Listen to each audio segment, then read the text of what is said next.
Jack Grealish to Man City, Lionel Messi to PSG, Cristiano Ronaldo back to Manchester United, and Romelu Lukaku back to Chelsea. Those are just some of the major moves that happened in 2021, a year of unprecedented high-profile player transfers. I'm joined by the man with the inside track, my friend, my colleague, Fabrizio Romano, to look back on a year of seismic personal change within the locker rooms of Europe's biggest clubs. Qué Golazo begins right now. Hey, everybody, welcome to Qué Golazo and happy holidays. I hope you're having a great time and enjoying good times with your family. Fabrizio Romano, Merry Christmas, happy holidays. How are you, my friend? Merry Christmas to you, my friend, to our listeners, as always. Super pleasure to be together. Happy holidays to all of you, and get ready because transfer market is coming. So I'm good, but already working on some news. Well, Fab, I already had my panettone. I hope you have it later on as well. But as you mentioned, this has been such a crazy 2021 for you, especially, Fab. How, in your entire career, how would you rate 2021 in terms of busy and craziness? No, it's been the most crazy ever. And I think it's going to be very difficult to match this kind of level of craziness we had this year in transfers. This summer has been, August in particular, has been incredible. You mentioned Jack Grealish, Lukaku, Messi, and Ronaldo, and imagine that everything happened in 3 weeks. So it's not in 3 months, it's in 3 weeks. Because in July it was a bit quiet. Okay, Man United signed Sancho and Varane, but it was under control. So we expected the signings. In June, we had the Euros, so it was a bit quiet. But in August was something that is going to be impossible to match in the future, I think. Absolutely insane. And so this is what this episode is about, everybody. Our holiday episode, just looking back at all the transfers. I want Fabrizio Romano to just let me know about some of the storylines of 2021 from a transfer perspective. And let's begin, Fabrizio Romano, with the transfer of the year. In your opinion, from all the transfers we talked about, who is the best transfer of the year? I go with Leo Messi to PSG. In this case, I go with Leo Messi. For me, also Ronaldo, because how PSG managed to sign Leo Messi in few days has been something really incredible. I think that we still have to see the best of Leo Messi at PSG. I'm super curious to see what's next in Champions League for him, because this will be the real test. Okay, Ligue 1 is good, is important, but Champions League will be the real test for him. But signing Leo Messi, if you told me 1 year ago Leo Messi will play for PSG, I was 100% shocked. It was not expecting this. Insane. For me, it's been the best transfer. We have to give this award to Leo Messi and to PSG, because it was really something impossible to think also in July, but also in the first week of August, and then it happened. So this is why transfer market is amazing on my perspective, because it's a jungle, I always say, where everything can happen every single day. And in this case, we had the lion, so it was an incredible one in the jungle. I love it. Well, Lionel Messi, well done. You get the transfer of the year. It's hard to disagree just how everything evolved into that. PSG, I guess, gets the award really for acquiring Lionel Messi. Transfer of the year. All right, let's move on. Fabrizio Romano, aside from good transfers and amazing transfers, it's also about doing a transfer that is a bargain, right? That financially fits the club as well. Perhaps that can be to the selling club or that can be to the buying club. In your opinion, what was the bargain transfer of the year? I want to give this award to Real Madrid with David Alaba. I think signing this player as free agent has been something unbelievable, really. This player is not just on the pitch. I'm told that his impact into the dressing room has been fantastic. The teammates love him. Ancelotti have a special relationship with him. And he changed his life, because moving from Munich to Madrid is completely different world, completely different city, completely different league, completely different club. And he's performing at top level also with Real Madrid. He made the difference in key nights like in El Clasico, and this is something that makes a difference when you play for a club like Real Madrid. So my biggest transfer bargain goes to David Alaba to Real Madrid, also because it was not easy. Many clubs were trying to change his mind. Chelsea offered a lot of money. Liverpool made a super proposal to David Alaba. Many clubs were trying to jump into the deal, like Barcelona when the president Juan Laporta was elected and he was trying to jump into the negotiation. Real Madrid have been very convinced on David Alaba, and so I think they did a fantastic business signing him as free agent. And let me mention also Hakan Çalhanoğlu to Inter, because they signed him from AC Milan in the same city. You signed the number 10 from the other club in the same city, and he's performing at super level. But David Alaba is the number one. Absolutely. I think the fact that free agent is the key right there. The fact that he was able to leave Bayern Munich, go to Real Madrid, and now a massive reason why Real Madrid are at this moment running away with La Liga. And obviously, you never know. Real Madrid power rankings in the Champions League, Fabrizio, has gone up. Part of it is obviously Karim Benzema, Vinicius Jr., Luka Modric is looking good, but David Alaba could just prove to be that key. And I guess, Fab, Real Madrid knew something about Sergio Ramos physically, that he was not ready to keep going, and David Alaba coming as a free transfer was amazing. Yes, they knew about Sergio Ramos and his situation, so this is why they were going to control this center backs movements, and also about Varane, because they knew that Rafael Varane wanted to leave the club and to join Premier League clubs, and then he joined Man United. So yes, they were very smart in the strategy. I think Real Madrid have the best transfer strategy in the world in this moment. They're doing incredible with free agents, with young players like Camavinga, with top players because they're working on Mbappé. So their strategy is incredible, but David Alaba was a fantastic business. Yeah, very good point. To think that Vinicius Jr. came from Flamengo at 16 years old, and now look what he's doing. Unbelievable. So well done. Florentino Perez is smiling somewhere. So well done, Real Madrid. All right, let's move on here, Fabrizio Romano. Let's go to the next award here.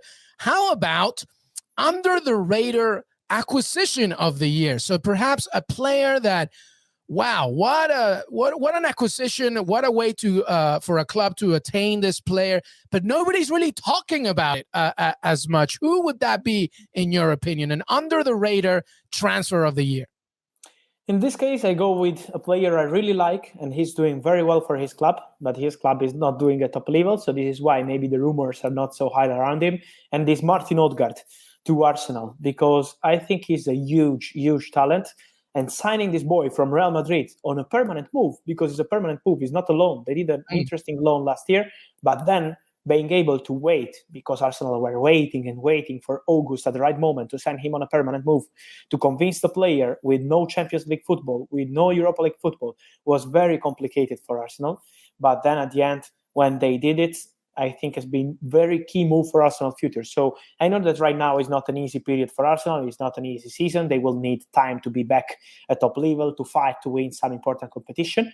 But at the same point, I think Martin Ødegaard will be part of this process. I'm sure. He's a number 10. He's a talented boy. He has a fantastic relationship with his teammates. He's adapted to Premier League in a fast way, and it's never easy for a young boy. So I'm sure that it's a really great signing. He's doing very well with Arsenal. But at the same moment, I'm sure that he will be part of the future process of this club, and he will be a key part of this process. So I go with Martin Ødegaard. Yeah, no, very well said. He's scoring some goals already for Arsenal. A key part when it comes to moving forward in the final third next to Emil Smith-Rowe, Bukayo Saka, etc. And obviously a position that Arsenal have really needed to figure out, especially when they have their issues up front as well. So Martin Ødegaard, well done. The under-the-radar acquisition of the year. All right, let's move on here, Fabrizio Romano. Let's go to the biggest winner of 2021. Now, what this means is it could be a club overall that did really well in 2021 from a transfer perspective. It could be a player, perhaps a player that really did his or even her job trying to figure out what to do in 2021, moving to a good club. Perhaps they stayed and nothing happened, and because they're thinking of the future. Or perhaps, Fabrizio Romano, it's an agent of the year, somebody that really did their business in 2021 and made a lot of good moves and deals for his or her client. Who would that be? Who's the winner of 2021? I give you one for each category, if it's okay with you. I love it, Fabrizio. All right, so let's start with the club. Yeah, I start with the club, and I say Paris Saint-Germain, I think we have to say. But not just because of Messi. Of course, we said about Messi, but Nuno Mendes, fantastic left back, loan with buy option, top deal, what a player. Achraf Hakimi, he's not performing super well in the 4 defense, but this boy is amazing, and I'm sure that he will be key in Champions League games when the game is at top level. He will be there. What they did with Wijnaldum, free agent signing, Donnarumma, goalkeeper for the future. And then saying no to Real Madrid for Kylian Mbappé was really incredible. So let me say that what they did is unbelievable, and their summer has been like Disneyland. So I go with Paris Saint-Germain as a I club. love it. Well, let's go with player then. Well, who's the player winner of the year? With a player, I want to go with a different kind of decision. I always say that, about Harry Kane this summer, that staying at Tottenham was important also for him, and now with Antonio Conte will perform. But I give this award to Erling Haaland, because I think staying at Borussia Dortmund for one more season and waiting for the close, so you have your time to pick your next club. At the same time, he's always scoring, because if you look at his numbers, he's incredible, my friend. Every time in Bundesliga he plays, he scores. Every time in Champions League, he plays and he scores. So he's a machine, and he's improving himself, but at the same point, he's planning for his future. So as a player, I want to mention Erling Haaland, because I think in this case, staying was the perfect strategy. Sometimes in transfer market, it's not easy when you have a fantastic talent, as he does, to wait. And he was very good in the strategy. I love it. All right, well, let's go with the agent. Who's the biggest winner agent-wise? I think I know where this is going. I go with Jonathan Barnett. I knew it. I go with Jonathan Barnett, because when you have in the same summer Eduardo Camavinga to Real Madrid, and let me say that this story is very good on transfer point of view, because they were very respectful. Camavinga, his family, and Barnett, they had the chance to go to Real Madrid as free agent, because he was out of contract in 2023 with Rennes. But the boy, who was a refugee together with his family from Angola, wanted to be respectful with Rennes, what when was a difficult moment for his family. And so they wanted Rennes to receive money, and Real Madrid paid money to have Camavinga immediately. And so Camavinga has been super respectful. But we have to mention also Saul to Chelsea, and we have to mention Jack Grealish to Manchester City, and Ibra Konate to Liverpool, many and many deals in the same summer. So I think Jonathan Barnett has been the winner as an agent. Well done, Jonathan Barnett. I'm sure Aston Villa fans would love to hear that name these days. All right, well, listen, let's finish off, everybody, with my favorite one, I think. Obviously, 2021 has given us so many transfers, so many great deals, so many storylines, narratives. If you're working in the football world, you were not short of content. But I do love those weird moves, those weird transfers, those sort of like, ¿qué? Kind of question mark transfers. So to you, Fabrizio Romano, what is the most surreal transfer of 2021? And I don't want to include Messi leaving Barcelona, because I think we've talked about that one. But is there No. I go with a different one. I go with a different one, and I want to mention Junior Messias to AC Milan from Crotone. This boy scored in Wanda Metropolitano, playing with Atletico Madrid, his first goal in Champions League, in his first appearance in Champions League, so it's something incredible. He's like 29 or 30, and he was playing in 4th division in Italy only 3 years ago. 3 years ago in 4th division. He was a postman. He was doing other stuff. He was not even a professional football player. Then he was fighting for his talent. He's Brazilian, and then he had an opportunity in 3rd division, and then in 2nd division, and then in Serie A he was doing great with Crotone. But during the summer, when I was saying AC Milan want to sign Messias, people were telling me, you're crazy, it's not possible. He's a player for small clubs, not for AC Milan. Paolo Maldini wanted him, and on deadline day, in the final hours of the window, signs him on loan with buy option, and now he's a starter for AC Milan. Incredible story. Unbelievable. A Brazilian immigrant moves to Italy. He works hard. He has a dream of being a football player. As you mentioned, he was a postal worker playing in the 4th division 3 years ago. And fast forward, playing in the Champions League, scoring against Atletico. Unbelievable. What an incredible story. So that's your surreal player of the year. Well done, Paolo Maldini, by the way. God, it must be so hard being Paolo Maldini. Smart, good-looking. Your son plays for AC Milan. Amazing. He's doing great. He's doing great with AC Milan. He's doing great work, and he is the secret behind AC Milan back at top level. So congrats to him.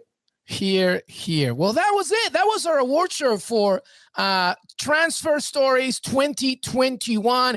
I don't know if you wanted to give a special tribute, a special word to a player or an agent or a manager or a club that perhaps we didn't mention. So this is the honorable mention, Fabrizio Romano. Is there anybody else that you think deserves a mention for 2020? Well, how about this, Fabrizio Romano? I have the name. Well, let me mention you, my friend. You have been absolutely fantastic. So on behalf of the Qué Golazo family, I give this proverbial invisible award to you, my friend. You did not sleep.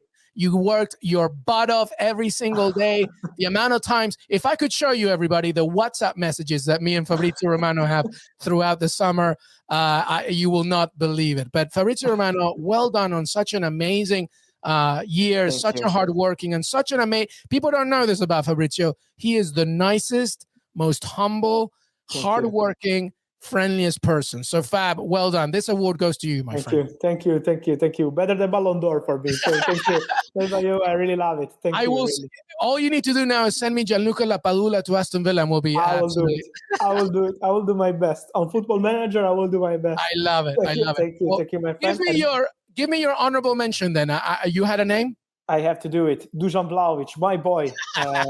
When we did our first Serie A preview, when we started with Paramount Plus and Qué Golazo, I told you, Dusan Vlahovic, player of the year, and Atalanta win the Scudetto. Imagine if it happens. Atalanta are there, eh? So let's see what happens. Hey, it's not over, but Dusan Vlahovic, you called it from day one, my friend. Dusan Vlahovic is incredible. So I want to give the award because it's not easy to have when you play for Fiorentina, to have this kind of rumors around you. It's a complicated situation with his contract, but at the end of the day, he's always scoring goals. Over 30 goals in Serie A. Incredible. This boy is fantastic, and so I want to give him the award. And my bet is that maybe in 1 year, when we will do our 2022 recap here on Qué Golazo, we will be talking about Dusan Vlahovic playing for a top club. 1,000%, and that will be after the World Cup, by the way, and which we'll see him there as well. So that's a massive thing. I have no doubt that Dusan Vlahovic will be part of our other show that's coming, which is looking ahead to 2022 and the big transfer storylines with Fabrizio Romano. I am sure Dusan Vlahovic will be part of that conversation for sure. But thank you so much, everybody, for being part of our end-of-year transfer stories show. Fabrizio Romano, thank you so much, my friend. Always appreciate you. Have a great holiday season. Merry Christmas. Feliz Navidad. Bon Natale. Have a great time. Thank you, my friend. Always a super pleasure to be together. Happy holidays to you. Enjoy your panettone, to your family, to our family of listeners of Qué Golazo. And see you very soon with Transfer Markets in January. We're coming. I love it. Make sure to follow us on Qué Golazo Pod, everybody. YouTube.com/Qué Golazo, CBS Sports, and your CBS Sports app. We're on Twitter, Qué Golazo Pod. Have an amazing holiday season, and please be kind to each other. There's more to life than just football. We don't think it, but there is apparently more life to it. But have a great end of 2021, and we will see you next time.